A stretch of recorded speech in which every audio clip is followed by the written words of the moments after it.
My son was in the Army back during Desert Storm, but even then he wanted an MBA. He looked at a dozen schools, but only one offered the online education and flexibility he needed while he was in a tent in Iraq. Grantham University. Turns out that Grantham's been delivering affordable, relevant college and advanced degrees for over 65 years. Heck, if they can deliver a quality education to a soldier in a tent overseas, think about the flexibility Grantham can offer you so you can earn your degree too. It doesn't matter how complicated or full your life is, if getting a degree is on your bucket list, you'll want to do what my son did. You'll want to call Grantham. Find out how easy it is to get started on your education so you can check that college degree off your bucket list. Call Grantham right now, 800-910-1370. That's 800-910-1370. Flexible, affordable, relevant. Call 800-910-1370.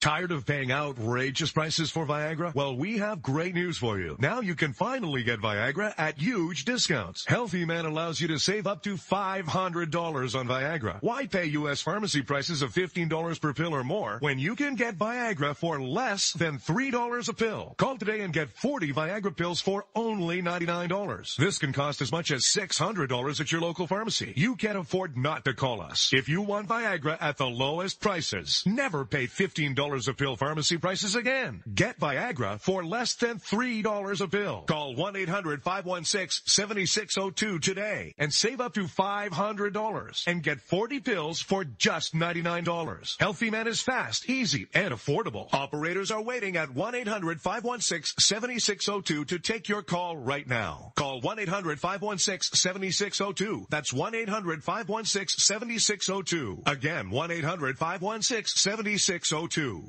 Attention business owners and independent contractors. This is a money-saving message from Tax Mediation Services. If your business owes $20,000 or more in taxes, we can help you today, right now. Listen, dealing with the IRS is no picnic. It's an intimidating and extremely stressful process, and you don't want to go it alone. Our attorneys know every law, every tax break, and every possible opportunity to help you resolve and reduce your tax debt. And if you owe more than $20,000, you may be at the top of their hit list. So don't take your tax debt lightly, because it will not go away on its own. The IRS can seize your bank accounts, your home, and even shut down your business. Call our tax experts today at 1-800-783-0810 and let us deal with the IRS while you focus on your business. That's 1-800-783-0810. Again, that's 800-783-0810.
Good night, what crazy days we're living in. How are y'all tonight? What's up? Sup, Orty? Somebody's messaging me, and I don't know. I was sending Michelle the chat link. Oh, okay. That was me. That was my fault. I don't know if I lost somebody. Did I lose somebody? No. I just suck at life because I'm suspended and wasn't thinking and didn't get Michelle all prepared. So yeah, what's up? You're suspended, so nobody tweeted anything about Michelle being on tonight. No, nobody knows I'm on. Well, I was working on it until all of a sudden, tomorrow. hey, you can't do that because you got into an argument with some people LARPing teenage transsexuals. Ladies and gentlemen, this is Michelle Ray that we have with us this evening again, speaking about crypto, which to her is Bitcoin and shitcoin. Yeah, basically. Yeah, pretty much. It's Bitcoin and shitcoin But it's not just me. That's just the way this space works. Well, I am, but I love the technology. We talked about this the last time that you were on. Like all of the technologies, GRT, the graph. Yeah. I love it. But hey, let's talk a little bit more. Yeah, we'll get into it. I know I'm going to throw you so many things for you to trash, and I love it, right? I absolutely love it. That's why we're here. But yeah, so Michelle's got a background. We told you about it before, but she's going to tell you again because you might not have listened, but you're going to have to go back and listen to it now. When you hear Well, this. not now, like after the show. Right, yeah, not now. Well, Don't go now. yeah, no, they don't have to be sequential, so you can go ahead and listen to this show and then go back and listen. Now, tell them about you, Michelle. Okay, so the very short story is I've always been interested in finance and economics, and anybody who's followed me on Twitter knows this forever, ever, amen. Back in late 2011, like Christmas 2011, I was visiting my parents, and my father sent me a little Yahoo Messenger message and said, hey, check this out. And he dropped a link to the Bitcoin white paper, and I read it. And I was hooked on Bitcoin from that point on. Back in the day, getting into Bitcoin was very, very, very difficult for the average person. It involved a lot of technical, annoying stuff that took days and days and days. But after that, I kind of forgot about it for a while. And every now and then it would cross my path in an article. And by 2013, I was fully immersed. You can go back to 2013 if you guys know who Mike Herrera is. Probably not. He's actually the lead singer of MXPX, the punk band that's been around forever. I was on his podcast in 2013 talking about Bitcoin. And in 2014, a guy who is CEO and founder of a company called Edge Wallet messaged me and said, hey, saw you've been tweeting about Bitcoin. How would you like to work for a new Bitcoin project? And sent me all the specs, and I started doing a little bit of work for them. And since then, I have been that crazy chick on political Twitter talking about Bitcoin. Woohoo! Which is wonderful in so many ways. Love it that there was someone on political Twitter talking about Bitcoin, because that's definitely one of the spheres of influence that the conversations need to be had. Which is why I bought my second bunch of that I bought was kind of that overlap between policy and politics. And it was just a reminder, like through the years, I would get reminders, and I would go throw a little bit in my Bitcoin wallet that we won't talk about where that is, but Talk about that later. yeah. No, well, we can talk about it now. Except that I think that is a great opportunity for us to all explain how we got into Bitcoin. So, the first time I bought, there was nothing but Bitcoin. Nothing else existed. The second time or the third time I bought, I think Ethereum existed, and I bought some of that. So I have Bitcoin, and I definitely have some shitcoin, but I haven't put a lot of money into it. I've put play money into it. I have put into Bitcoin exactly like I gamble in a casino. Exactly like and I've only broken even in the casinos. I'm doing much better in Bitcoin and shitcoin. So, yeah. So how about you, Ordy? Tell us all about how you first were introduced. When I first got into it, I mean, it had always been peripheral in my trade because I work in computers, and it was just kind of like one of those, I've seen this time and time again over the years coming up with something else, so I didn't pay much attention to it, and it was probably 2017, 2018, where I was listening to Glenn Beck, and he made a comment of, it just take what you would spend on taking your family out to dinner, taking yourself out once a week, and just throw it into Bitcoin and, throw it into crypto. And I was like, yeah, okay, that kind of makes sense. I basically do the same thing with, traditional IRA anyway. So what the fuck ever. So I did that, and I didn't pay much attention to it. Every now and then I'd check in on it and be like, oh, hey, maybe I'll just buy some Litecoin this week, and, maybe some ETH, and, just let those, and sat and forgot about them for a little bit. And then, it was right when COVID started that I started paying attention to it again, because I didn't have anything else to fucking do. And I was like, wow, okay, so that $150 I put in a few years ago is now actually kind of worth something. Maybe I should try and massage it a little bit more. And that's where I started to get really interested and really started paying attention to it. Yeah. It. Yeah. It. Yeah, so Michelle definitely has some opinions that are, not really that unusual for somebody that goes back in the crypto world and the Bitcoin world as long as you do. Yeah, I'm OG. And I used to not say that. I used to not say I was OG. I don't know why. Because there are very few people that I know personally and online who have been involved in crypto. But yeah, I'm OG, and so I have really well established opinions about what's the right way to get into the space, and not developing bad habits, and what you need to know and what you don't need to know. I think we talked about this on the last show.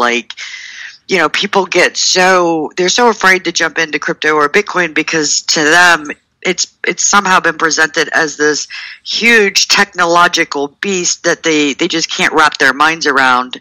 And so I always looked at it as my job, because what I do in the crypto world is more along the lines of, not strictly, but more along the lines of taking what developers have made and putting tape over their mouth so that I can explain, to people who aren't writing code what these things do, how they work, and how they can fit into your life. And I just didn't get there soon enough. So many devs are online, and they all talked about Bitcoin in a language that just didn't make sense to the average person. And so that put up big walls, I think, to Bitcoin. And then, of course, the people who weren't writing Bitcoin but who realized they could make money writing ways to get into Bitcoin and other crypto started doing their thing, and using language that people did understand. And so they thought that was the way to get into it, which is how technology always works, right? That's just the adoption curve. The person with the most resources puts their product out there, and everybody thinks this is the product to use. And then 10 years down the road, you find out that they can ban you, they can kick you off their platform, and they can sell your personal information. Right? Mm-hmm. That's just how it works. And the crypto adoption and development of the economy has been exactly the same way. So the big companies with big money who saw an into making money with the crypto space got there, spent that big money putting their name in front of your face. If you've ever talked about crypto online anywhere and you open YouTube right now, you will see a certain crypto company has bought every single ad. And that they'll continue to remain nameless for a moment. Do they have their own coin? No. Okay. Not exactly. Okay. They do, but they don't. And that's something I think we also wanted to talk about a little bit later on. Anyway, so the whole point is as an OG who's watched this whole economy, not entirely from the beginning, but very, very early on, happen, and who suffered through what happened with Mt. Gox, and who suffered through what happened with Cryptsy, and who has ridden the financial FUD in headlines because tragedy is sexy, watching people trash talk crypto and Bitcoin without understanding what even they were talking about. For me, it's all of that experience wrapped up into, please don't do that. If you want this to be an enjoyable experience, please do it this way instead. Right. After the last time we had you on, I chatted you up about your opinion of a couple things, and I didn't follow you 100%, but it pointed me in the direction of what I, kind of felt I wanted to do with it in many ways, and then I just went stupid. So, well, I mean, look, so technology is only adopted by people who figure out a way to make it work for them, right? Nobody was excited about email, right? If you go back and look at New York Times and Wall Street Journal articles, I mean, everybody remembers the infamous "the internet was a fad" article. Right. Thank you, Paul Krugman. Yeah, there's a finite and somewhat constant subset of people that are excited about that kind of thing. And right. It's the adoption curve. Yeah. Yeah, so, I was a very early internet user, and I was excited about the possibilities of the internet. I bought into the whole, unlimited supply of communication and information and connecting with each other ideology of the cypherpunks who were early in the internet. And I bought into, and I still buy into, the ideology of the cypherpunks who created cryptocurrencies, pre-Bitcoin and post-Bitcoin. You mentioned earlier on that I divide the crypto space into Bitcoin and what the crypto space affectionately and unaffectionately call shitcoins. Those who are firm believers in cryptos that are alternative to Bitcoin have embraced shitcoins, so it's not derogatory. Like, they've embraced it, much like in the political sphere. Deplorables was embraced. Cocaine Mitch. Yeah, very much like that. Right. There was no fighting the fact that what Bitcoin maximalists call them shitcoins. There was no fighting that. And they were console peasants and PC master race. Right, exactly. Right. So, and 2017 didn't really help that divide very much. That was the year of the ICO, which is very much like an IPO, but for crypto. And for some reason, people just had this fervor that quote unquote crypto was going to be the next big thing versus quote unquote Bitcoin being the next big thing. And so all of this massive amount of money was dumped into shitcoins, which is of course where the term came from, because 99% of them failed, which turned into FUD. Right. But the reality is the crypto space is no different than the entrepreneurial space. 99% or 95% of all brand new businesses fail. It's no different. This cycle happened when the internet came out, right? Yep. You either became a pets.com or you became an Amazon, and very few Amazons, most of them pets.com, and but that's just the way it went. The shitcoins would crash like that, and a lot of them, it was immediate. Well, a lot of them didn't crash. They were scammers from the beginning. Right. They would go straight up to an ungodly amount and then straight back down. Yeah, well, so stocks work the exact same way. When somebody kicks out an IPO, the run-up to people get in is really, really high, and then it drops 20%, 2 days later. That's a normal flow for a financial instrument being introduced to the public. The difference with shitcoins is that most of them literally were never intended to exist for very long. They were literally intended to scam you out of your money. They were riding the wave of cryptomania. They put out a white paper with no details about where their money was coming from, who was funding this project. They wrote some bios for people and used words like, longtime financier and VC, but no real vision, and people actually gave them money, which always blew my mind. Why you wouldn't throw $1,000 of your hard-earned money into some stock that you didn't research, right? You wouldn't do that. So why would you do that in crypto? But people did.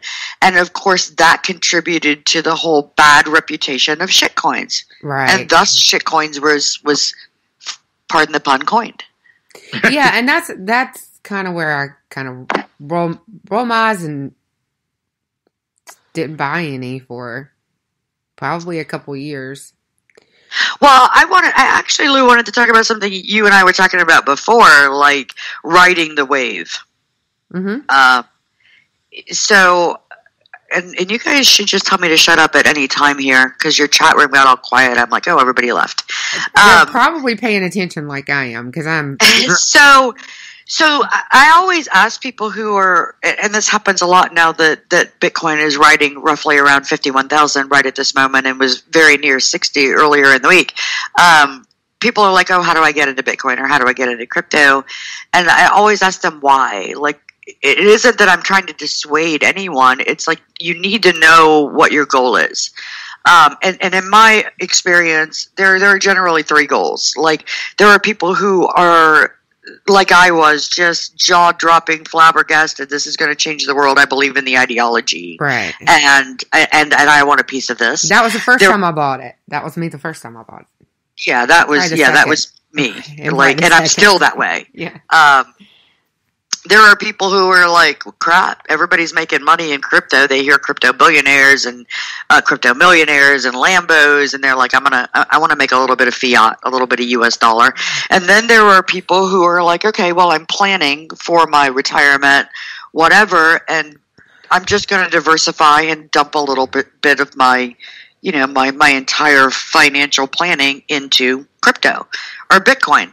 And you had talked about taking gains. So if you bought, let's say you bought Bitcoin at 20,000 and it shoots up to 57,000, and you're going to sell your profits and you're going to reinvest some of your profits back in. Like, that is a very difficult strategy to execute in the crypto world if you're not moving tens of thousands of dollars for several reasons. One, unless you know what that plan is, and you set up that plan like you do for margin calls, buy orders and sell orders on an exchange, you can't move fast enough to get your order in to realize the profit you think you're going to make. You might still make some, but you're actually leaving money on the table by doing that, because without scheduling those orders in advance, setting those goals in advance, when it reaches 20% sell, when it reaches this price again buy, and just ignoring it after you've set that up, you can't move fast enough. The market just moves too fast. I'm really glad. I'm really, really glad you said that. What I was talking about, and you might want to say something about this too. What I was talking about was taking out my original investment and just being like, I didn't lose nothing.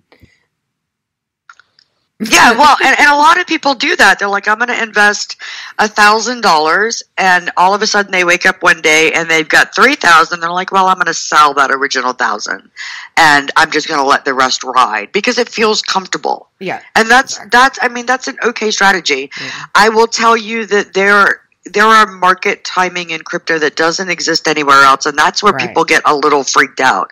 So the way crypto works, and we talked about this on the last show, so I'm not going to go into the technical, is it costs you money every time you move crypto. Every time you move it, even if you're sending it from one of your own wallets to another one of your own wallets, you are basically paying somebody who operates a node to validate that transaction and move that money for you.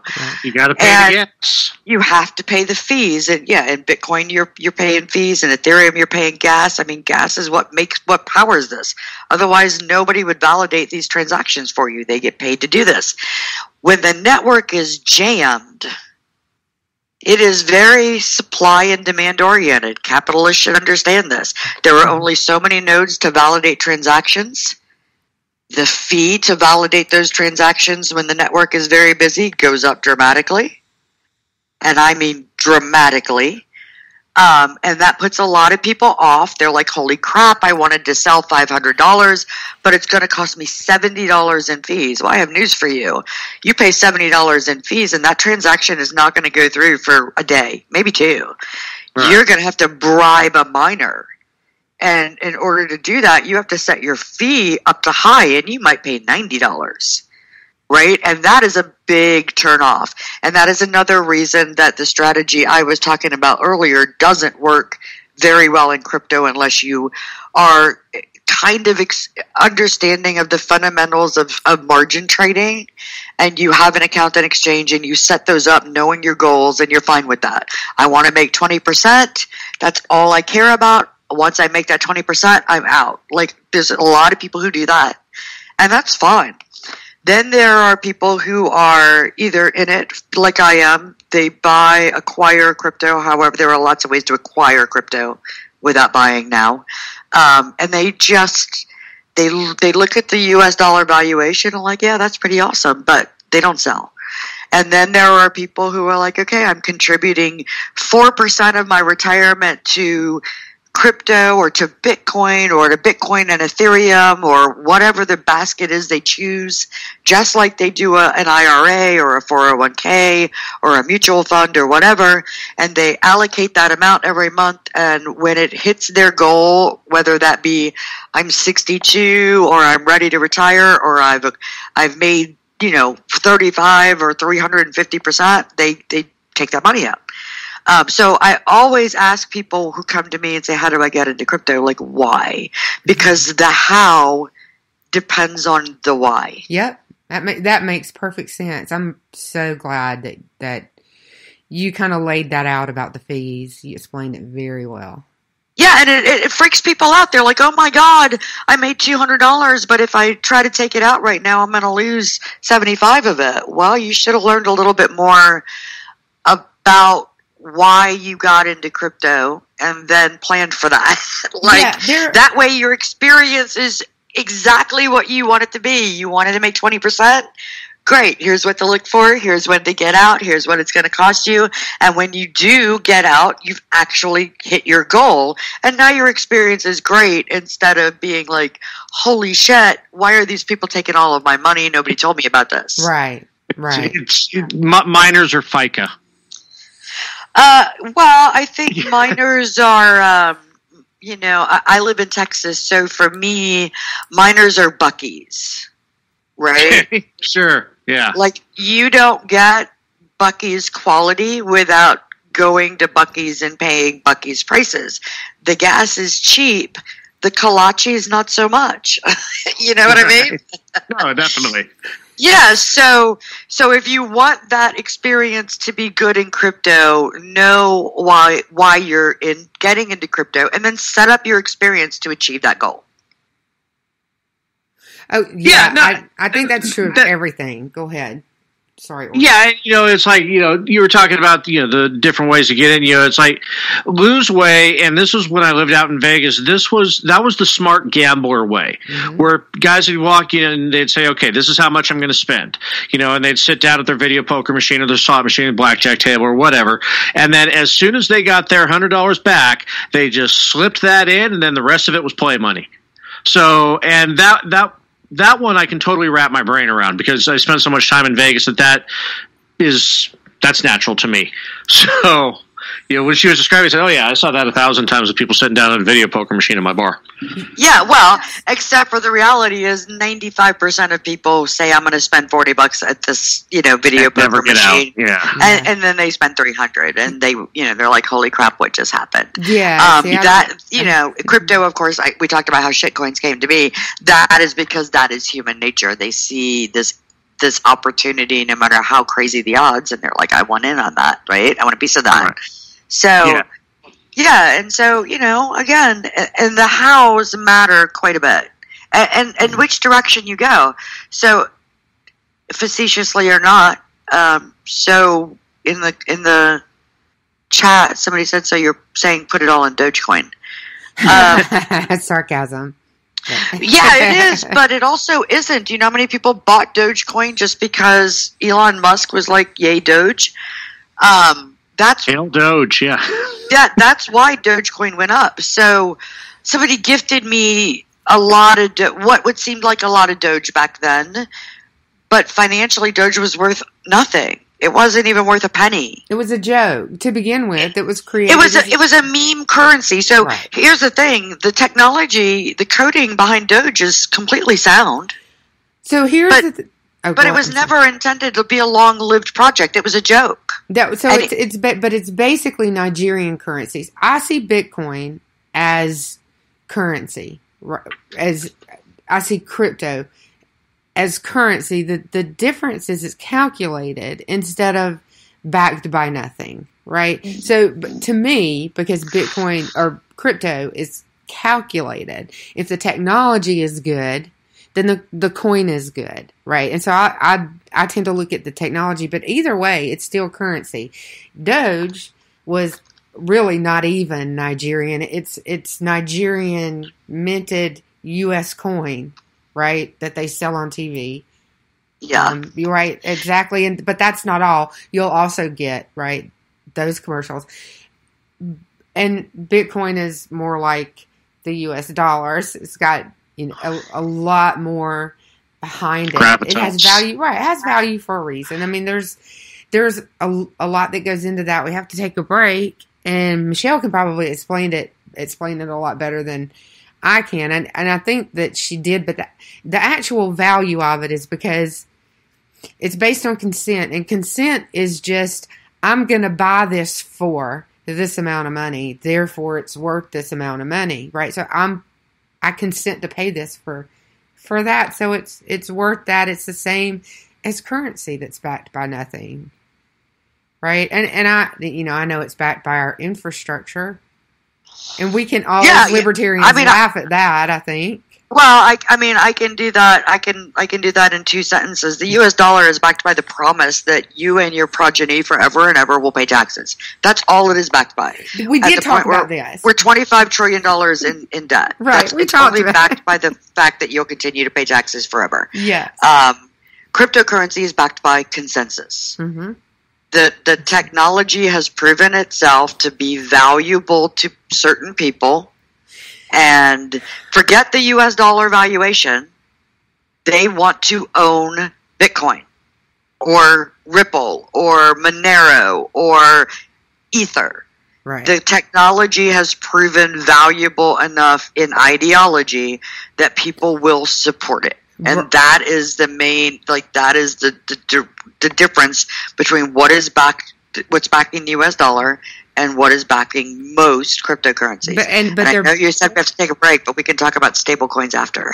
Yeah, definitely want to talk about stable coins, and I want to talk a little bit about the technology backing, but backing some of the coins, right? So there's something behind it, and we could kind of get into that, and I'd like to hear whether you think they have value. So let's run so we can get back and do that. 1, 2, 3, 4.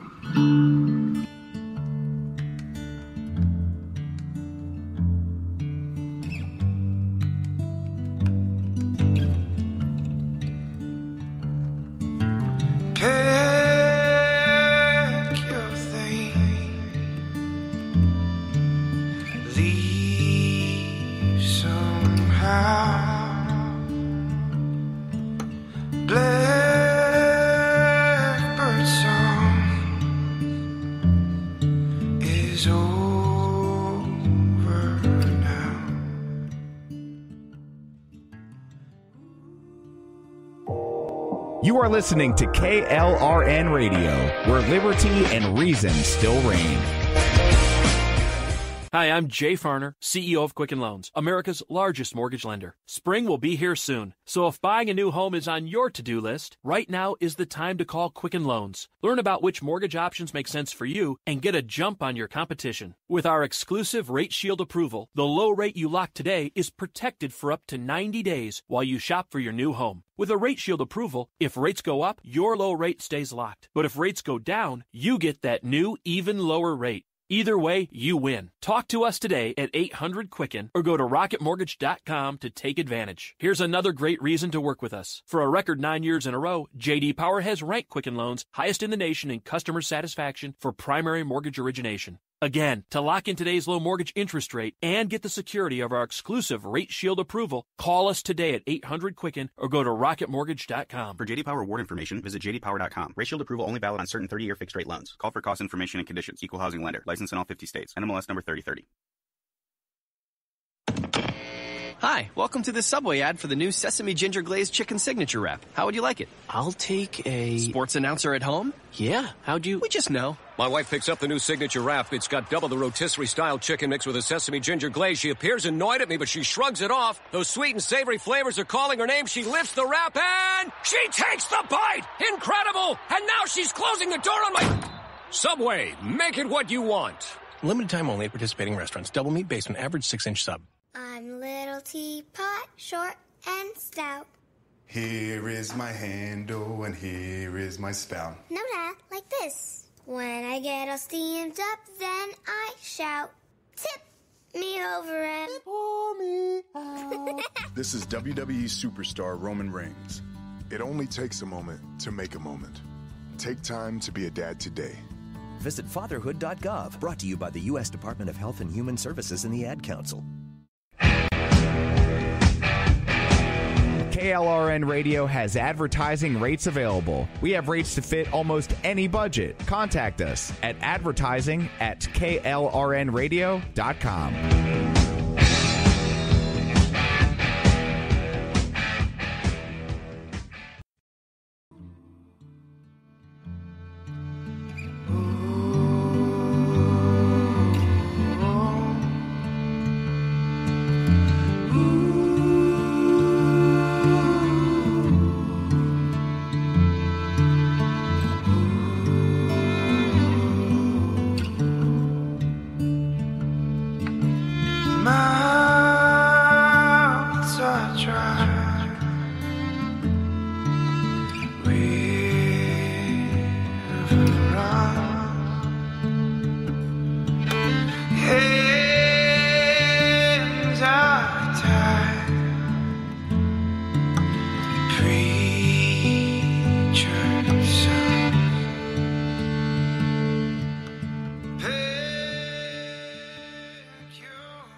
We're back, but I can't remember which mic I'm piped through and which one I'm not piped through.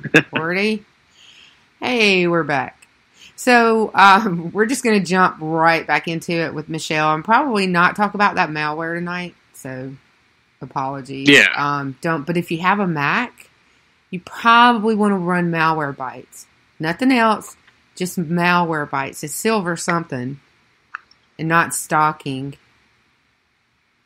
Yeah, not silver stocking. No, it's not silver stocking, but that would be a funny name for malware. And if you ever hear of that malware, it was mine. I created it. So, yeah, that's yours. Right. She's just kidding, NSA. Right, I'm kidding, NSA. I can't. She write just malware. named it. I can't. I can barely write Python. I can't write malware. So anyway, I do love my Python.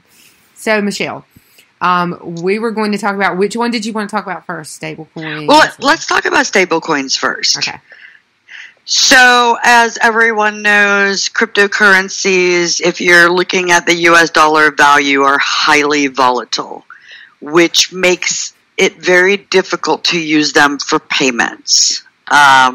People are not comfortable sending or accepting. People are not comfortable sending Bitcoin or spending Bitcoin on things if they think they're going to lose US dollar. I mean, if they think the Bitcoin's going to go way, way up, they don't want to send it, right? They want to keep it. If they think Bitcoin's going to go way, way down, they don't want to accept it as a payment, right? Most people, buy, sell as they get it or whatever. And so stable coins were born. Stable coins are literally what they say. They attempt to stabilize the valuation by pegging the value of the coin to an underlying asset. And there are three classes of stable coins. There are stable coins that are tied to an asset like the US dollar or gold. There are stable coins that are tied to the value of an increased amount of another crypto. And then there are stable coins that are tied to the amount of that coin available by algorithm. So the most popular ones are the ones that are pegged to the US dollar. USDT, Tether, is the most popular one. DAI is the second most popular stablecoin. That's the one I get in on. Yeah, so DAI is a very interesting project, and I'll go into it a little bit. Tether is exactly that. Tether says we have as many coins as we do U.S. dollars in reserve, and that's it. So it's tied to the dollar. Tether will vary as much as 9 or 10 cents. Sometimes your USDT will be worth 90 cents. Sometimes it will be worth like $1.02. But it basically stays within there. And the purpose of that is if I want to send funds to somebody, I can convert, let's say, $300 worth of Bitcoin right now because, I'm not worried about price fluctuations into Tether so that I can immediately spend it. The people I'm sending it to can convert it to US dollars or can convert it to yuan or yen or whatever, and they know exactly how much they're getting. That is the only purpose stablecoins serve in terms of payments. DAI, on the other hand, is very, very interesting. So DAI is a stablecoin that is backed by a smart contract on Ethereum. So what DAI basically says is you lock up some assets. They have a basket of assets that is accepted. And when you lock these assets up for the duration of a smart contract, you can trade them in for DAI. So I might lock up 100 Ether, and for that 100 Ether, I might get 400 DAI. Okay? DAI is still relatively equivalent to $1.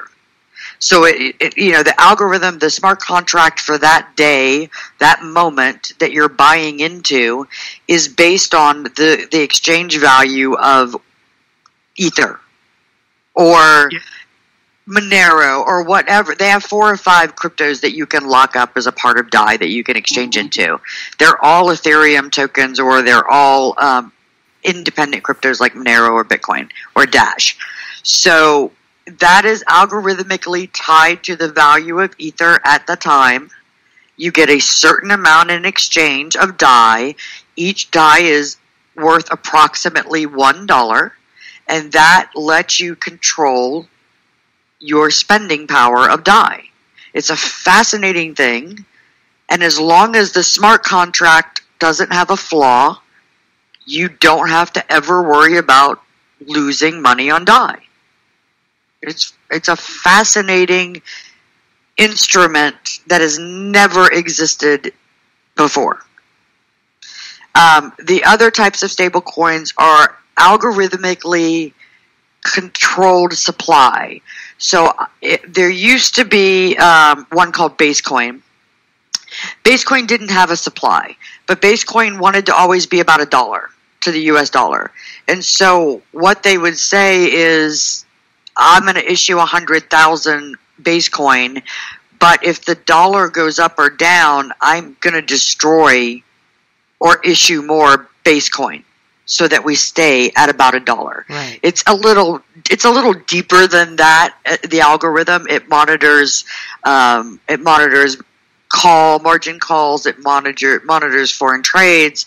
Now, Basecoin I don't think exists anymore, but there are others that do this. It's not used very often because it's very difficult to write that algorithm to monitor all of these things and keep it in check, and what's called burning tokens, which is destroying them, or issuing new tokens fast enough in order to pass an audit, basically, saying, yeah, you've got the right number of coins.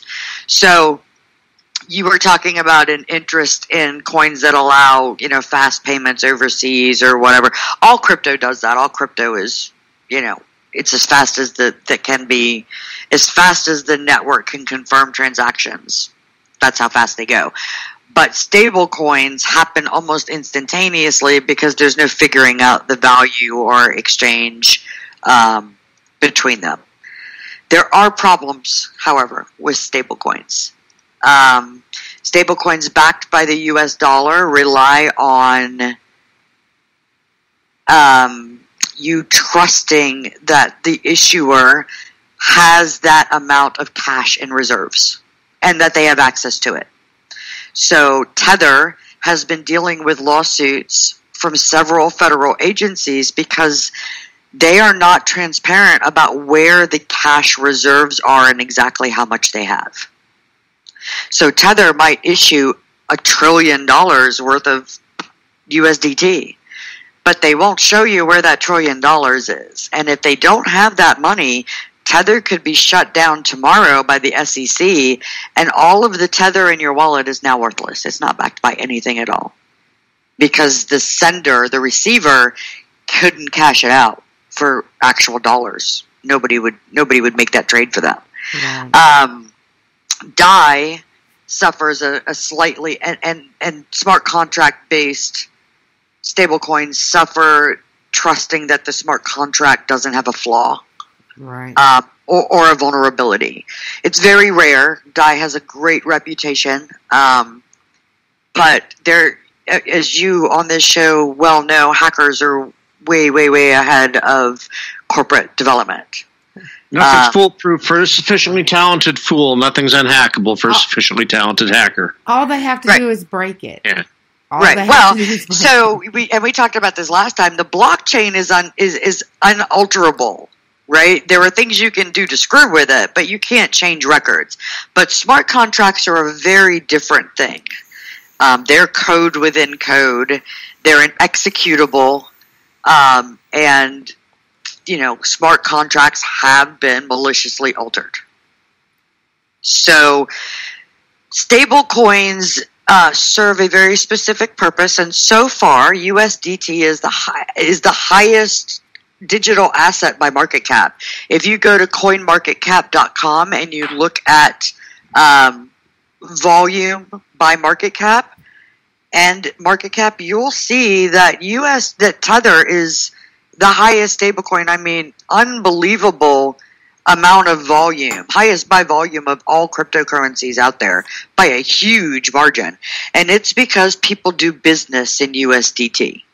They do business with Tether. Right. It's easier to invest in a company with Tether. It's easier to send Tether to, South Korea or China or Japan and get around their investment restrictions and sanctions, because everywhere in almost every relatively developed country, you can turn Tether into US dollars. Right. So that is why Tether has become so massively popular as a stablecoin. It's based on the dollar. Supposedly, Tether has the reserves for the market cap they're supporting, and it also has become an interest for shorting, which is a conversation we don't need to have because everybody on the planet had one over GameStop. Yeah. But that works with Tether only if you're an experienced currency trader. Like, you really need to be able to watch markets in order to know where you can make money on Tether. Right. Tether's not to make money. That's not what it's for. Right. It's to transact very quickly all over the world without restriction. The stable coins stay stable. They don't increase in value relative to the dollar, so they're not really... All they are is to transact very quickly without the friction that exists on other cryptos and with the confidence that there is a solid value behind them that you can rely on that isn't going to fluctuate. So you would trade your crypto for that and then use that to transact with someone else. Yeah, you want to invest in somebody's business, trust me, they want Tether. Because they can turn that into fiat very, very quickly. But the volume that you're seeing on CoinMarketCap on Tether has nothing to do with payments. It has everything to do with people swapping in and out of one crypto for Tether to hold a value and then taking that Tether back out and using it to invest in other cryptos, particularly in a space called DeFi. Well, it's like, you were talking about timing the market, like being a currency trader. With my DAI, the only time I have ever seen that thing not just look like a flat line on an EKG was at 6:30 local time this morning when everything dumped, DAI went up. The exact same spike down, DAI spiked up to like $1.10. Yeah, so Tether, USDT, DAI, all the stable coins go up when the rest of the crypto market goes down. Yeah. So, but that's the only time I've ever seen it just not be a flat line. And that was when Everything, BTC, ETH, everything just took that hit this morning. And that's a trend you can count on, and it's not because people are making money on USDT or DAI. It's because they're preserving the value instead of losing it in their other coins. So rather than cashing out for fiat, they'll exchange Bitcoin into Tether or DAI or whatever, just so they can hold the value. And that's not a terrible strategy if you have an account that lets you kind of move that very, very quickly. A lot of people do that. So that's what you're seeing in that volume. Volume is literally just moving money in and out of Tether, and it's most of it, almost all of it, is either to hold a value or to borrow so that they can participate in the DeFi space.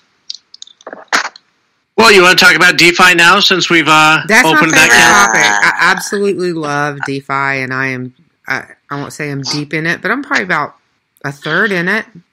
I mean, if you discount. DeFi is nothing new.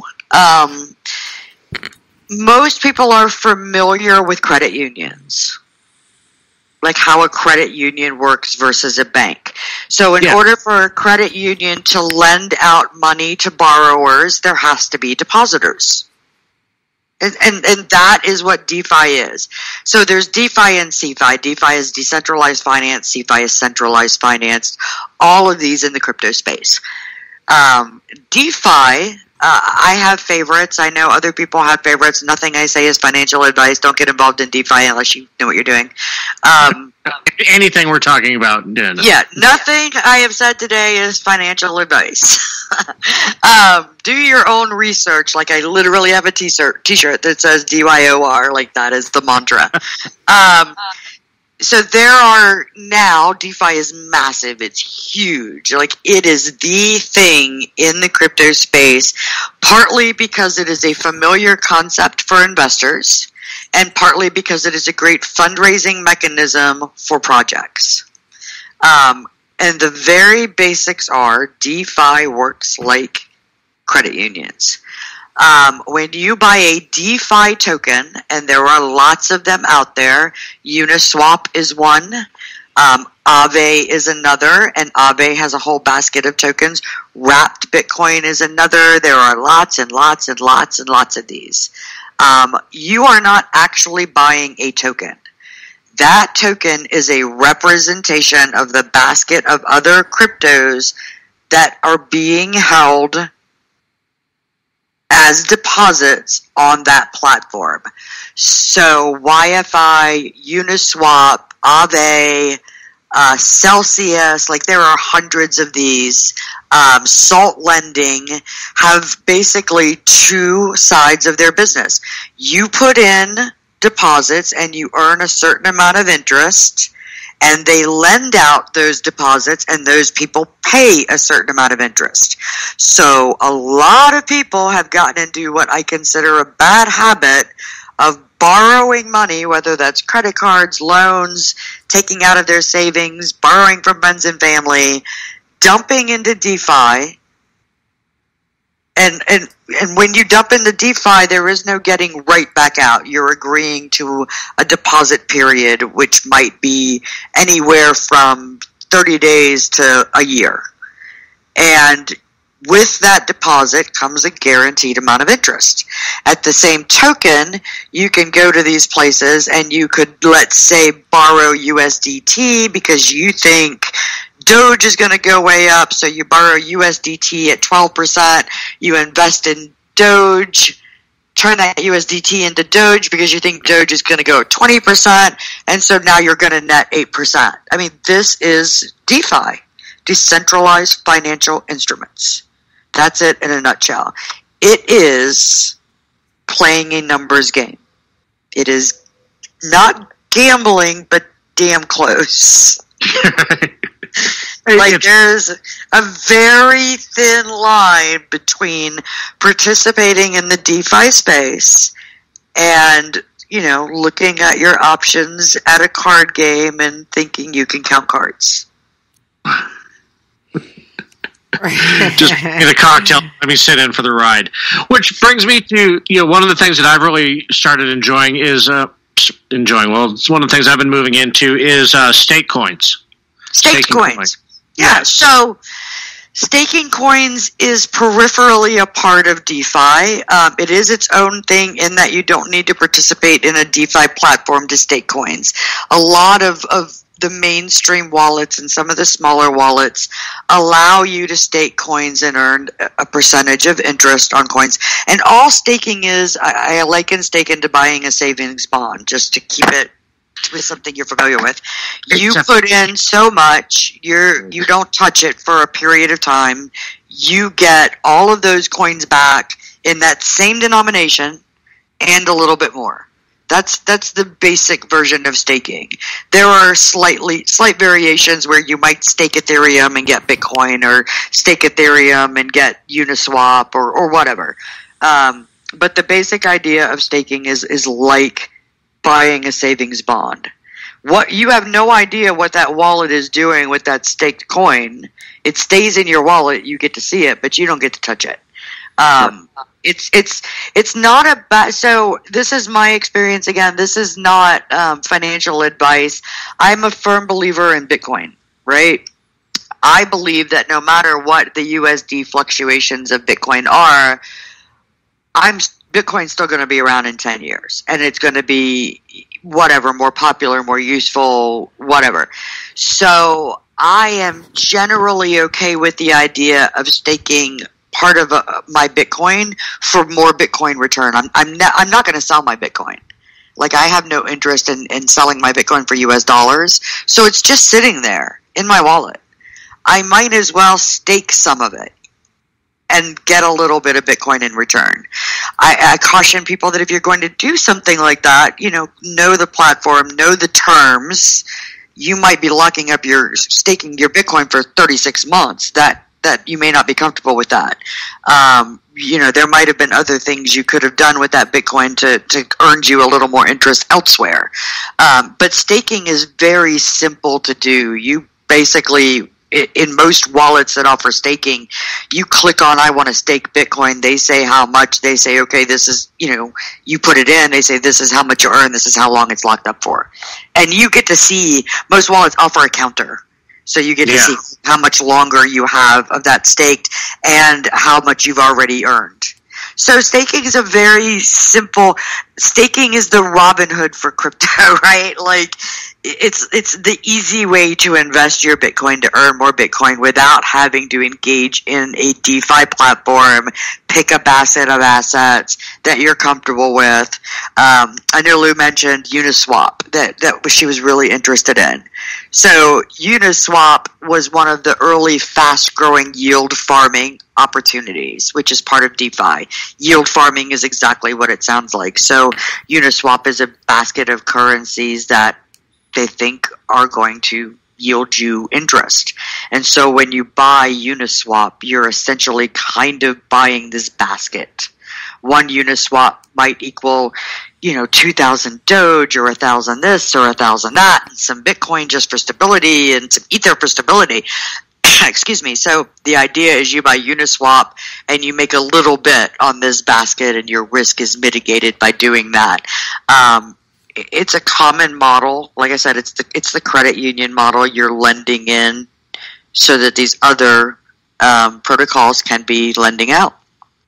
Fascinating. Lots of opportunity for up down. I will tell you, I participate a little bit in staking with the full knowledge that staking pays me a little bit less in interest.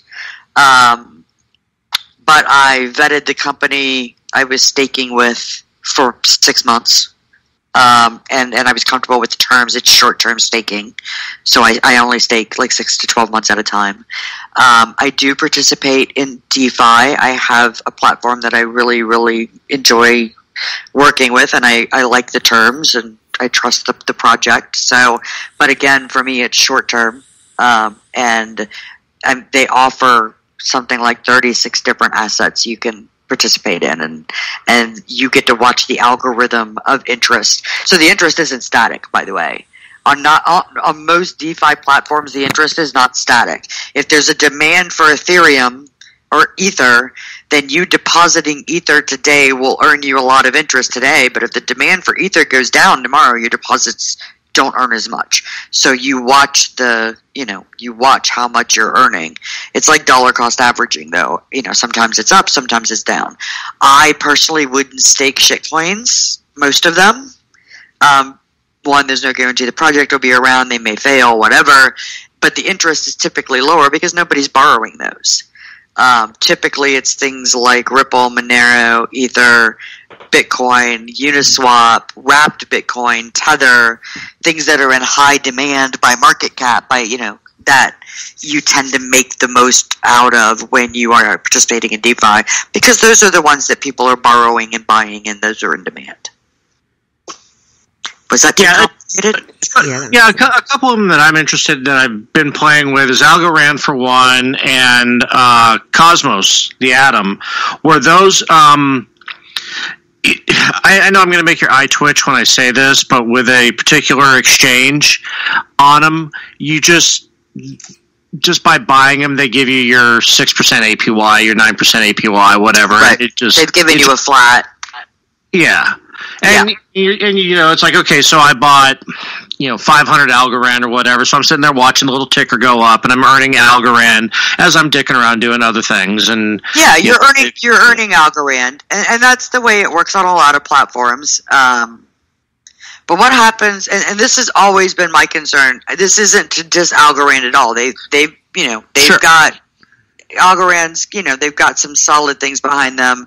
They operate just like everybody else in the DeFi space. They take your money into escrow so they can lend it out. And they represent your deposits in Algorand. But the issue becomes later, you're earning Algorand and you're locked into this time period. And if Algorand goes away, and this is not just Algorand, this is every other DeFi token that's issued, if they go away, or if the entire basket that they're investing in plummets in US dollar value, you are earning 6% of Algorand. You're not necessarily earning 6% in US dollars or Tether or Bitcoin. So that has always been my caution about DeFi. No, definitely. And that's exactly where your money's going.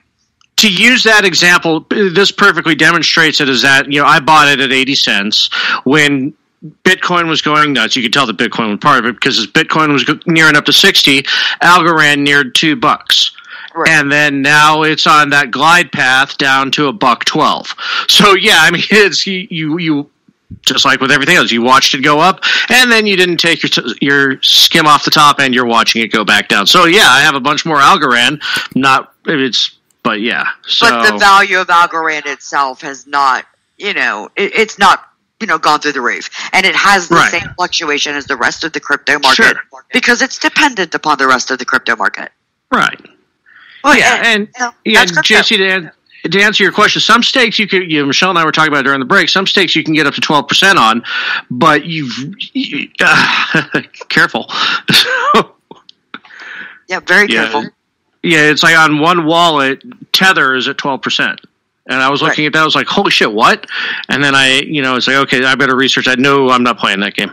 Yeah, and again, the platform, one of the reasons I use the platform that I do is because you can literally watch your APY go up and down. And in a real market that is literally based on what's happening in the market, you're seeing exactly what the value of your investment is. So on the platform that I'm on right now, I can tell you that the highest borrow percentage is TUSDT, which is another stable coin.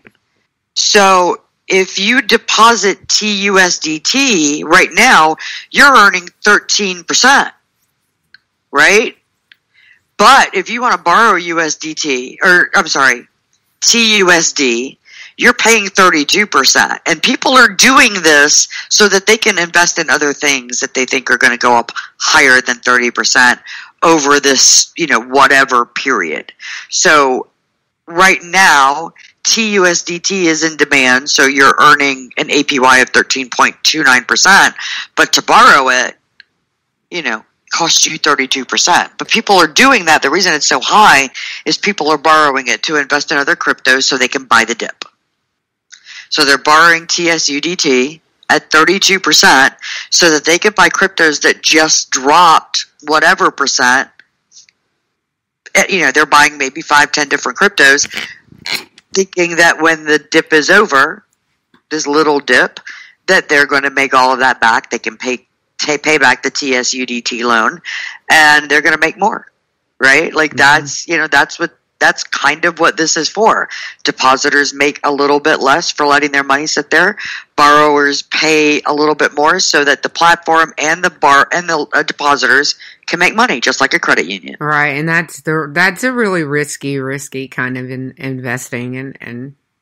Yeah, I personally would not borrow from a DeFi platform to play the crypto market. But would I deposit in a DeFi platform to make 13% APY on average over a month? Sure. Yeah. Sure. Yeah, or and 6 that's months or whatever. Yeah, but I mean, one of the things from this morning, just as an example, on this dip that $25 million in crypto got liquidated. Who cares? It'll be. Yeah, I know. I mean, it doesn't seem, but still, it's right. That's small. That's small. So it's not. Well, not even that. Most people aren't day traders, right? For the reasons I mentioned earlier, that it's you can't time this. The fees are going to eat you up unless you're moving tens of thousands of US dollar value worth of crypto. Most people are going to be like, okay, I bought it 51,000. I'm going to let it sit there until it hits 60,000. So I've made this percentage, and then I'm going to get out. And that's a perfectly reasonable quote unquote investment strategy. Right. Yeah. Right. I tell people, if you're getting into it, don't get into crypto to be a day trader, because it's not, the market doesn't close. Well, not only you'll that, blow your brains out if you're not, if you're trying to do it like an E-Trade account. Well, not only that, there's no trending in crypto markets. It hasn't existed long enough for there to be trending that you can bet on. Right. And if you weren't a day trader before you bought crypto, you're not smart enough to be a day trader on crypto. You can quote me on that. Like you will get destroyed. You will get wrecked. Right. Because you don't know what you're doing. So speaking of that, but that's why I do it the way that I do it. I mean, really, literally, just like I'm gambling, and I've never. You don't put in what you can't afford to lose, and you take out your initial investment. Your buy-in. Mm-hmm. Yeah, your buy-in, your whatever you want to call it, when you've profited. That's a reasonable investment strategy. I'm an evangelist, not an investor. If everybody had bought it at $50 when I first started telling you guys about it, none of us would be here right now. We'd be having drinks on a yacht. Probably. So that one other thing I wanted to ask you about was, and I know there's still DeFi, but one that is really fascinating to me is GRT, which is the token for the Graph, which is the Graph protocol. Yeah, Graph protocol, which is indexing the blockchain. So they're Googling basically the blockchain. So what do you think about that? So they are looking for algorithmic swings. They're purely data driven. It's a bunch of APIs that let an algorithm kind of sort of predict. So I think we talked about before about algorithmic trading and how that works today. Yeah. So GRT kind of takes all of the information available across all of the markets and makes a decision about the best basket that should be in, and they handle the trades for that basket so as to try to maintain a certain amount of yield. Does that make sense? It definitely makes sense. I know that they reached some milestone as far as their algorithm or something last week. This is really fascinating to me. I think the token is traded on the platform for data. Is that right? I don't know. So it's an Ethereum token. Mm-hmm. It powers an indexing. I mean, it powers it's like an index fund, right? Right. Yeah. So the index fund takes the highest performing. I don't know exactly what GRT's definition of to include in their index, whether it's by market cap, whether it's by yield. I don't know because I haven't participated with GRT specifically, but I know it functions very much like a stock index fund in that they have a qualification for their index cryptos. And the algorithm is constantly determining what position and how much of each of those to hold to maximize value for people who are holding the GRT token, just like an index fund works. Gotcha. So there are a lot of instruments that are coming in. DeFi again is very much like a credit union model on steroids. Index funds, GRT, the graph is not the only one. EFTs there are now 2 global EFTs, I think, that are issued for Bitcoin. There's an Ethereum EFT that just got issued last week. I think that one was in Canada. Don't quote me on that. This is a lot of information to hold into my brain along with everything else I do, and to pull off the top of my head. But, this is another way for a lot of people to get around the day trading thing is, right. Okay, they've developed an algorithm that keeps track of the best performing and whatever that best performing criteria is, I'm going to throw a little money in there and forget it, just like you would normally do with an index fund. The only difference is there is no insurance, very little regulatory restriction around these kinds of things. Right. So that's how they differ from. Right. Oh, absolutely. They differ a great deal, mostly in regulatory leashes. Right. And that means you stand a great chance of losing and never being compensated if you don't do your own research. Yeah, which is there are scammers everywhere. Right. Yeah. Yeah. Absolutely. There are but the value of the coin itself. So the value of Bitcoin has gotten to the point that it is because people are using it and using it to transact and trading. So the U.S. dollar valuation of Bitcoin is based on a lot of things. It's based on companies that have decided to diversify their reserves and put some of it in Bitcoin as a hedge against inflation with the U.S. dollar, or problems they have with baskets of their reserves that are in other currencies. Whatever the reason, they're just diversifying. It comes partly in belief that this technology is proving useful, whether that be in things like investments, EFTs, DeFi. I mean, every time the SEC authorizes a Bitcoin EFT, it takes out of people's minds the idea that government is going to ban this. Which was one of the first things that Yellen said when she came in. When she was, God. Yeah, I mean, she's insane. Yeah, she is. She is insane. She's doing what's called a FUD campaign, right? Right. Yeah. Fear, uncertainty, and doubt. And doubt, right. Yeah. So the idea is she just goes out and spews these things in short little bites that make great headlines. But if you've noticed, what Yellen has said isn't backed by any empirical data. Anybody who does any Google searches for Bitcoin and illicit activity will find reports saying that Bitcoin is, the vast majority of crypto is not used for illicit purposes. It's been a long time since the Silk Road.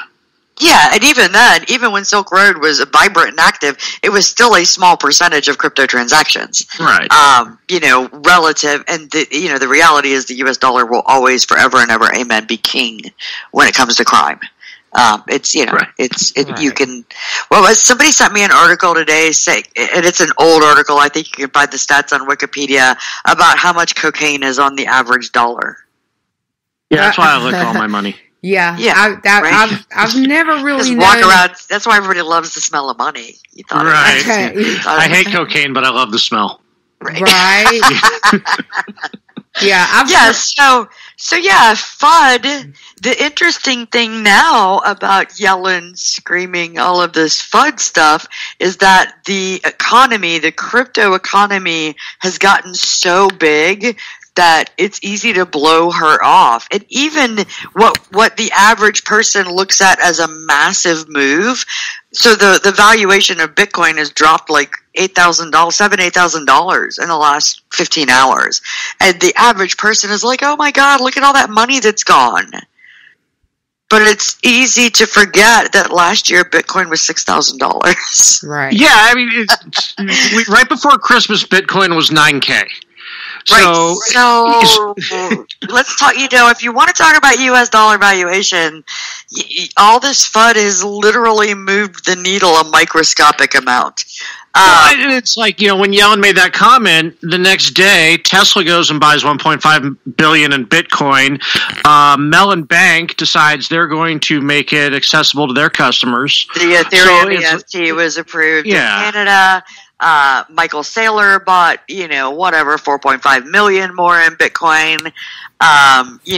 Some business, I actually tweeted the article, some business decided they were going to start accepting Bitcoin at all of their chains. So the economy is so big now that FUD campaigns, even though it looks like a $7,000 drop is just this massive thing, unless you're Elon Musk or Michael Saylor, it doesn't affect your balance sheets, and it doesn't affect your balance sheet as the average user unless you sell at a loss. And nobody does that. To round all of this out, we talked earlier that it's really hard for the average person to not look at Bitcoin as what it's worth in US dollars. Like, that is really, really hard to do. You've been hardwired for your whole life to define value by dollars, right? That's just the way your world works. But I tend to tell people, look at it like time. So your time has its own value. And it may or may not have anything to do with dollars. I could be doing this or I could be doing that, right? One Bitcoin will forever be worth one Bitcoin. One Satoshi will forever be worth one Satoshi. The only time the US dollar valuation comes into play is if I am leveraging those Bitcoin or shitcoin holdings for something else and we need some value to do that, or if I decide to sell. Otherwise, the US dollar valuation doesn't mean anything to that Bitcoin sitting in your wallet, because tomorrow the US dollar valuation will be different. 10 years from now, it will be very, very different, and you will value it very differently. The more it becomes useful to you, whether it's in DeFi or staking, you can't stake without Bitcoin. So now, despite the US dollar valuation, that Bitcoin has a little bit more value to you, because without it, you can't stake. You can't stake Bitcoin without Bitcoin. You can't participate in Uniswap without an Ethereum token to trade into it, right? You can't get Uniswap unless you've got Bitcoin or Ethereum to trade into it. Mm-hmm. Or you've deposited money on this DeFi platform. So the more useful these things become as instruments of savings, of lending, of borrowing, of leveraging, the less the actual US dollar value matters. Go ahead. With the mining I've been doing, I totally didn't get that until like last week, when the software I use, you could turn it off of US dollar and put it on Satoshis.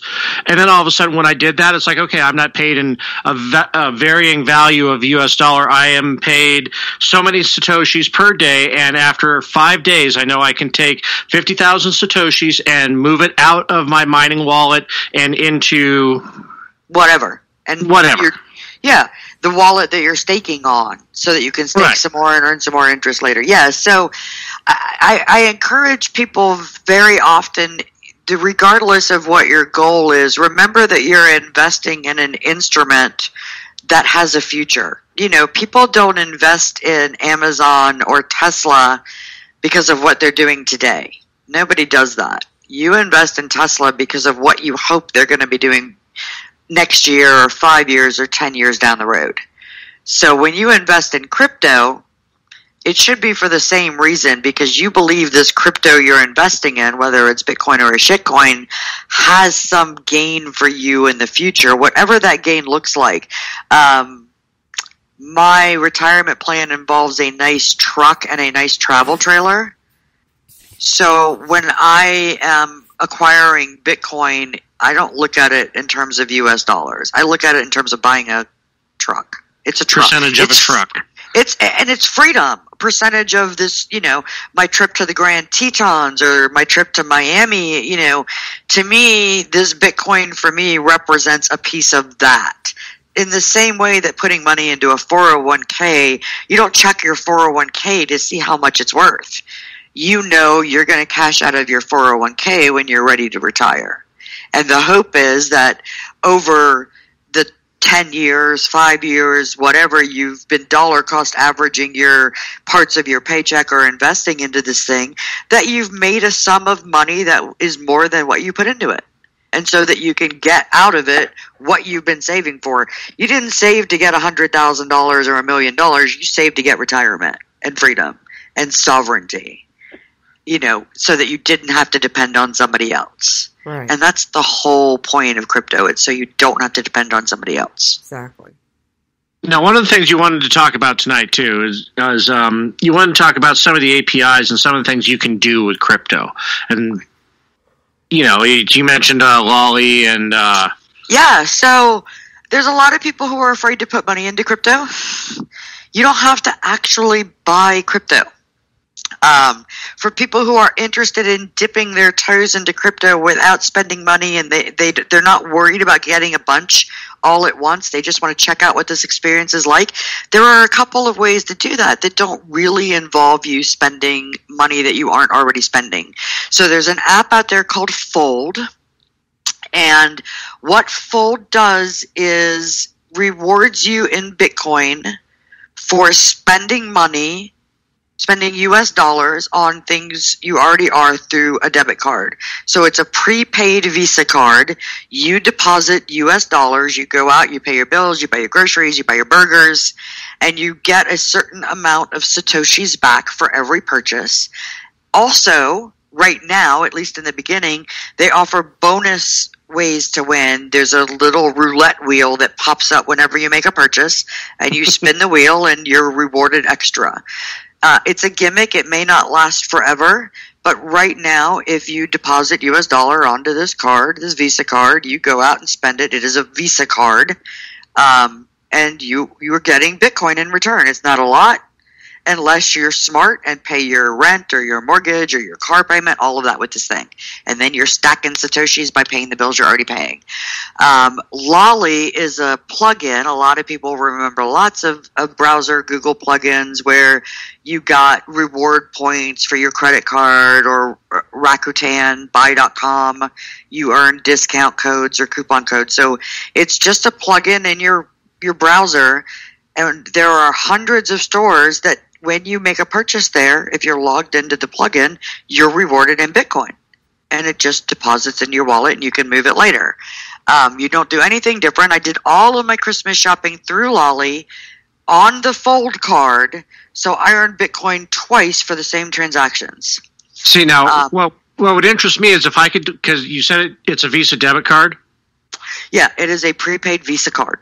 Okay, so now with that, I told you about one thing that I looked into, and I'm not. If I was back to smoking cigarettes where I was a pack a day, this would be totally useful for me. And it's a service called Roundly, which you attach Roundly X. You attach to your debit card, and then you attach it to your wallet or whatever, and it'll round up you like say, you bought, I don't know, a Coke for $1.85. It takes that 15 cents to round it to $2, and then holds on to it. And then when you get to $45, it'll take Bitcoin, right? It buys Bitcoin or shitcoin, whatever whatever you want it to buy for you, and deposits it into your wallet. So it's another dollar cost averaging that you don't have to really think about. Yeah, with that, getting triple Bitcoin. You're getting triple. Yeah, and there's another one of these things that has been around for a really long time that I love is a service called Purse. And on Purse, what you do is you go on there and you buy other people's Amazon wish lists for them. So you're spending dollars, but you make a premium in Bitcoin for doing that. So you might spend at Amazon $100 to fulfill somebody's whatever, but you get $115 in Bitcoin back. Nice. And the premium, it depends on a lot of things, whatever people are willing to pay. They also, in turn, get a discount for buying on Purse. So I'm staring at my wall right now at some artwork that I had somebody buy through me through Purse. I actually paid Bitcoin to do it. But because I paid Bitcoin, I actually got a 15% discount over the Amazon price. Now, I might have paid, this artwork might have run $200 on Amazon, but I only paid $165 for it, right? Because I was basically paying in Bitcoin. And they, that's the premium they were getting. So, it works both ways. You can earn and buy on Purse, which is fascinating. So you could, I was talking to a friend about this today. You could buy an Amazon gift card on Fold using your Fold debit card. So you've earned crypto there. Then you go to Purse and you use that Amazon gift card to fulfill somebody's Amazon wish list, and you get Bitcoin there, right?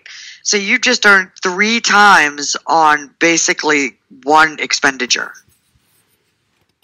And without designated money specifically to buying crypto, which does a couple of things. One, if you're really into privacy, it stops you from having to go through a money transmitter who may or may not do KYC before you can connect your bank account or your credit card in order to buy crypto.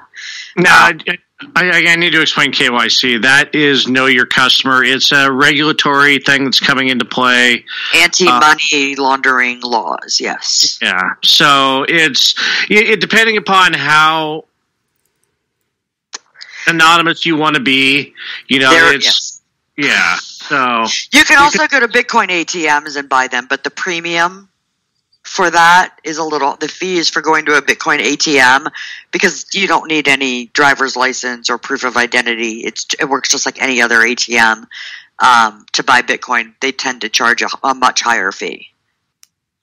Yeah, and that's one of the things. As much as I'm pissed at Jack right now, I have to give him credit for trying to start up Square.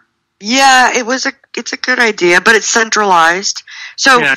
I don't know how much longer you guys want to go on, but now it's time to talk about the wallet that has not been named. And my opinion on it, because it fits in with this conversation about KYC, AML, and centralization. So the whole purpose of Bitcoin's founding, which is found in the very first paragraph of the Bitcoin white paper, which everyone should read because it's only 9 pages long, is for you to not have to rely on a third party to have access to your money. And a lot of the centralized exchange and wallet solutions that became very popular because they had a lot of money to put themselves out there are exactly like a centralized third party. So Coinbase comes to mind. Coinbase is easy to on-ramp. They offer you lots of solutions. You can earn shitcoin all day long by doing their little tasks. Which I have. Yeah, but you can't do anything with it. Right? Like, you can't turn 35 cents of whatever into Bitcoin because the fees will eat you up. It's kind of significant now, because that's actually, when I mentioned Algorand, that's what turned me on to it. And so after the little carrot, you can learn a lot. Yes, yeah, learn a lot. But you don't earn a lot. No. And that's, like we were talking about with Dai, I use that as, once my 50,000 Satoshis, get into, because there's no fee for transferring it into the wallet that won't be named. And then from my mining software into that, and then I immediately turn it into DAI, and then DAI is where it gets distributed to wherever for Coinbase's nominal $3 fee. Right. So, but the fascinating thing is Coinbase collects KYC before you can do anything with your own money. Yes, they do. And Coinbase, you don't have to take my word for this, you can Google it, goes down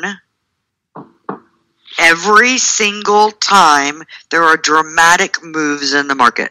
Yep. Bitcoin is screaming and you want to pick some up, you ain't happening on Coinbase. It's just not happening. And it's not just Coinbase.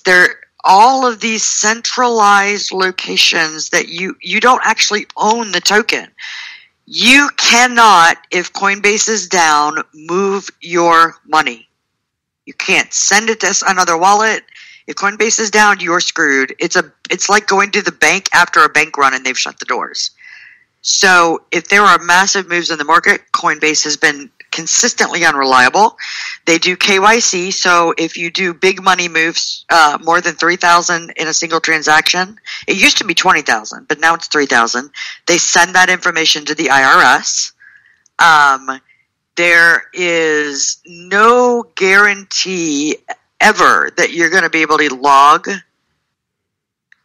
onto Coinbase.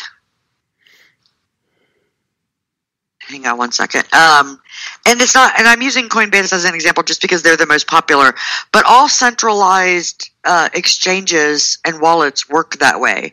There's a saying in the crypto space, not your key is not your coin.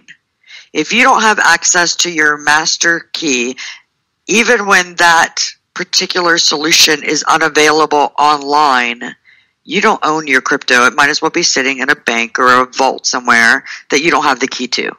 And they let you in when they want to let you in, and they can stop you. They can freeze your accounts. Coinbase has frozen accounts.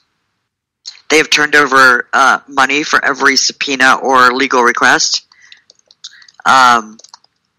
So if you are into crypto to make a little fiat, you want to get on and off, buy a little, sell a little, whatever, Coinbase is probably fine.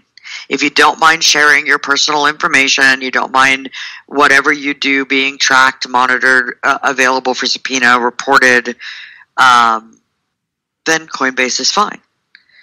If you are into Bitcoin, at least in part because you are concerned about your sovereignty, then your Bitcoin buying, selling, and storage solution should make your crypto 100% in your control.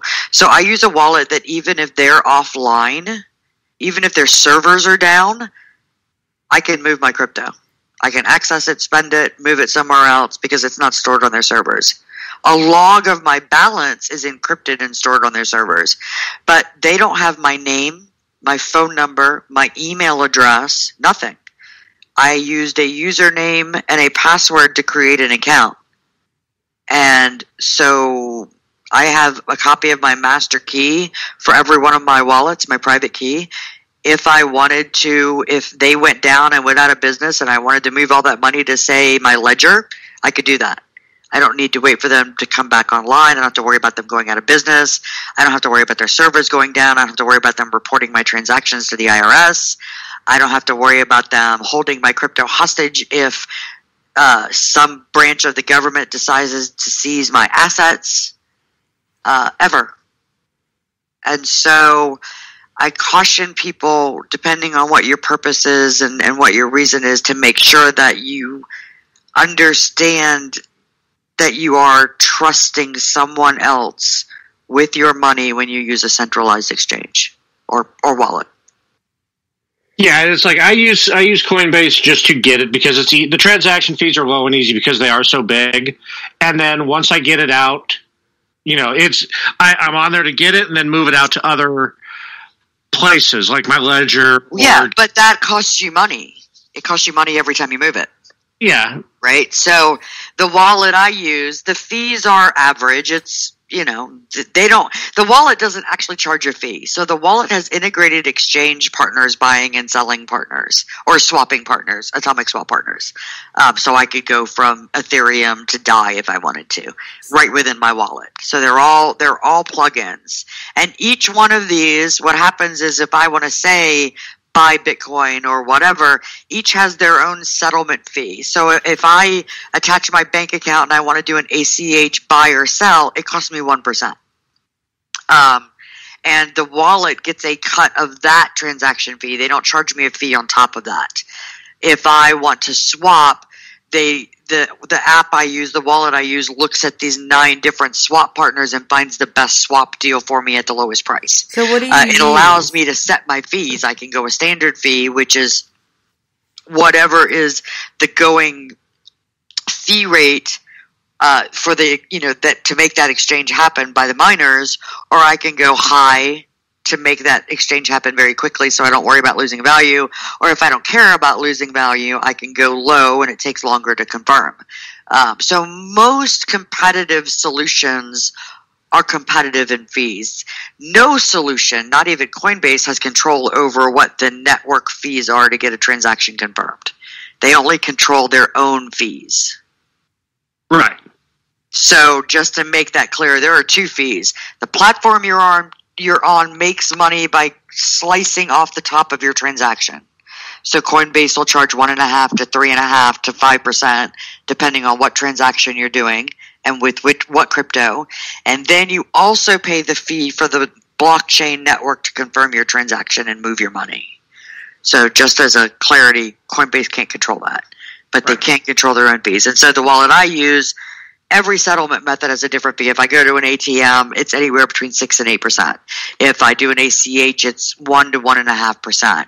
If I do a credit card transaction, it's 3 to 5%.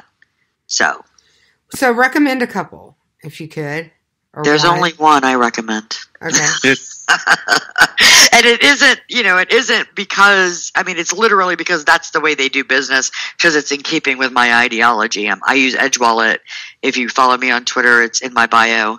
The link to download it. The only thing you need to create an Edge account is literally a username and password. Yeah. Now, you might have to KYC if you want to go through one of their partners to buy or sell. Not all of their partners require KYC to buy or sell or whatever. They have several different partners integrated. They have something like 9 different swap partners.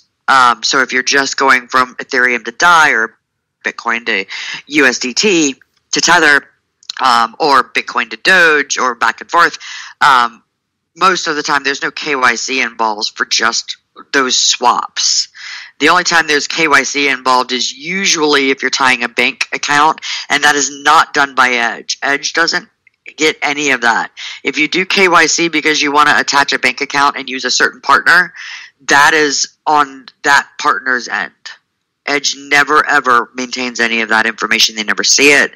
They never get it. They never record it at all.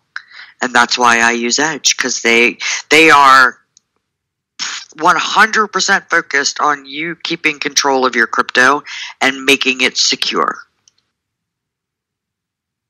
So if you're into Bitcoin or crypto, at least in part for the ideology, just keep in mind that you can determine how much information you give to one of these places, and you can determine whether or not that crypto is 100% in your control 24/7. And what will that cost you? Sometimes it will cost you ease of use. I don't think that Coinbase is any easier than Edge. If you can use PayPal or your bank app, you can use almost every crypto wallet out there. And Edge is not the only crypto wallet dedicated to not your keys, not your coin. There are lots, not lots. There are several of them out there with decent reputations. I recommend Edge because they've been around since 2014. And they have stellar reviews, and they walk the walk. I work with the team. I've worked with the team since 2014. I'm not shilling them because I get a paycheck. I'm a contractor who makes a very little bit of money from them. But their team is 100% dedicated to everything that Satoshi Nakamoto was dedicated to. Sovereignty, security, as much privacy as you can afford yourself. And complete ownership of your own money. And if that ain't a sales pitch. Yeah, I mean, that's pretty awesome. It's good to know. And I know that people were going to want to know. Yeah, it's easy. Like, and again, I tell everybody, crypto's not this mysterious thing. If you can use PayPal, you can use a crypto wallet. Almost any of them. An exchange account is a very different thing. You know, it's like grabbing the wrong tool, right? Like, it's like grabbing a multi-tool when you need a screwdriver. Know what you're in for. If you need other services later, you can always get multiple accounts and use a single wallet as a storage for, you know, things you're not playing with. And I recommend, I've been saying this for years and years and years on Twitter, do not store your money on an exchange. No, and that's what I had said. Yeah, with Coinbase, as soon as I get my transferred over, I get it out. You know, I'll send it. I've got an Exodus as a wallet. I'm kind of digging playing with too, but you know, I'll get it off of Coinbase, off the exchanges. You know, maybe over on Uphold, so I can get some BAT around. But yeah. Yeah, so, you know, I like, we could talk about BAT another time. BAT is a project I love and I've been involved with and supportive of since their launch, Brave and BAT. I hate the situation with Uphold. I hate it. Yeah. You know, again, that's a not your keys, not your coin thing. You know, I've got this amount of BAT that I see every day because I use Brave on 3 devices. It's the only browser I use is Brave. And so I've been using it for years exclusively. So I've watched this BAT accumulate, but I can't do a thing with it. Nothing. Because you have to KYC it Uphold to move your BAT. Yes, exactly. And that's and they keep talking about, whoa, we're going to go with Coinbase too. Well, same problem. But same problem. That doesn't help me at all. You know what? Just let me move my crypto anywhere I want to move it, and you don't need to know where it's going. I mean, MetaMask is native with Brave, so why don't you just let me move it into MetaMask, and then I can take it over to Mines. I can take it over. Yeah, no. Yeah, no. It's very frustrating that. And again, it's the mainstreaming issue, right? Nobody's going to adopt crypto if it doesn't serve a purpose that is comfortable for them. And Brave is a new model, a model I really approve of. And then they ruin it by tying it to Uphold. Like, Brave's whole model is, we don't collect personal information and advertisers can't get it. You have to opt in, and even then it's anonymous opt-in, but we're going to tie to a wallet that requires KYC for you to do anything with your earnings. And I'm like, oh, come on, guys. Like, that was a big mistake, you know? But again, I have exchange accounts, right? Like, I couldn't talk about these things if I hadn't used them. This is not an ideology. This is an experiential thing. I had an account on Mt. Gox. I know exactly what I'm talking about when I talk about the dangers of leaving your money on an account or on an exchange. And Mt. Gox wasn't hacked. Mt. Gox was, you know, an exit scheme. Cryptsy isn't, you know, you can Google these things. I had money on Cryptsy. I lost money because at the time there was nowhere else. There weren't wallets. They didn't exist. They were these exchange accounts and they were kind of all in one things. But if you're not playing with that money, move it.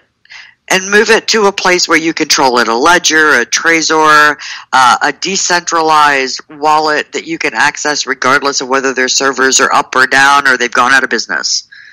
You know, that is financial advice. That's one of the things I am enjoying about Exodus is that it's native with Trezor. So, you know, again, for the keep it simple, stupid methodology, it's like, okay, you got one wallet that's both a hot and cold wallet, you know, so... Yeah, I don't do that. I keep my money separate. It's like having money for me, and this is just my method. It doesn't work for everybody.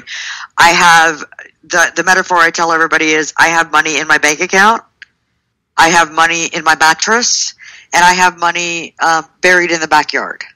Right? Yeah, that's what I call my ledger is my can of coin. Right. So, you know, Ledger is a hardware wallet. It's just like the wallet on my hip or buried in the backyard or whatever. Edge is my bank account, money that I, you know, actively use or whatever, whether it's receiving, sending, whatever. That's my bank account, my checking account. And then my mattress money is money that I've got that no one knows about and that they'll find out about when I die. Also, make sure that you have a little fireproof safe box that has your keys in it, so that way if you... No, not only that, make sure you have somebody outside of your home that understands how this all works and has copies of all of this. Yeah. Outside of your house, and not send it. Don't send it in email. Don't send it in text. Don't send it on Signal.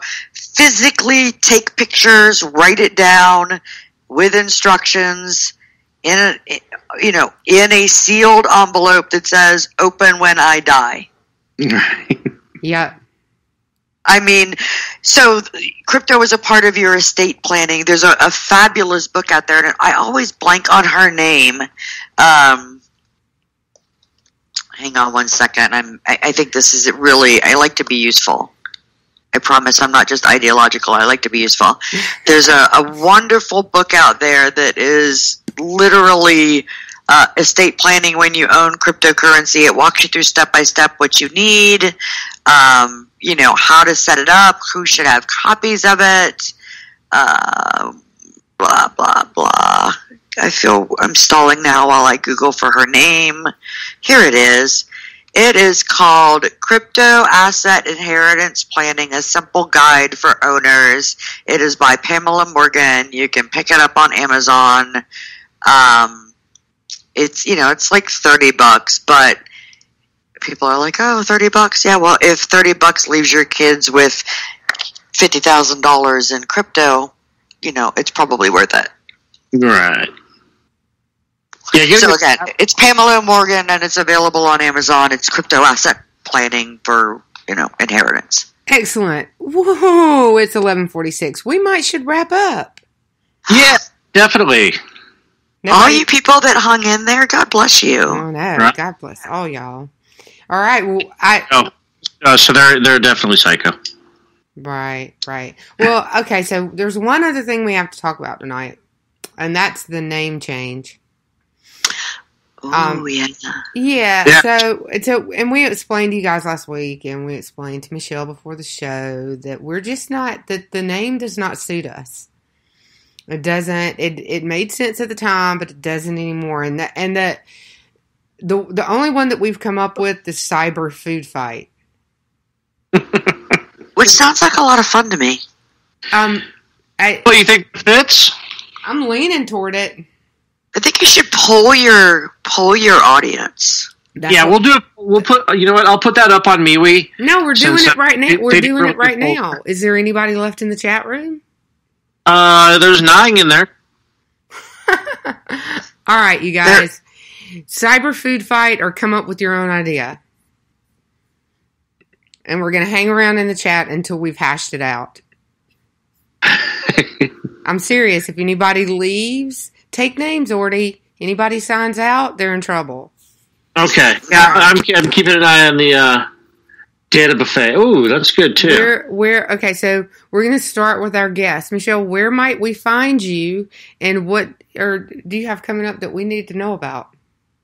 Well, miracle of miracles, Twitter has given me back my SimJacked account after almost 2 years, so you can now find me on Twitter at GoltzGirl. Yay. I am also at GoltzGirl on MeWe, on Gab, on Minds, and on Parler, although I will be 100% honest and say that I am rarely on those platforms anymore.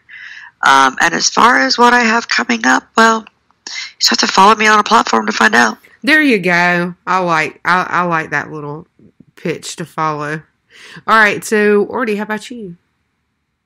Yeah, you can find me not on Twitter right now. I'm on MeWe Minds. I'm on CloutHub.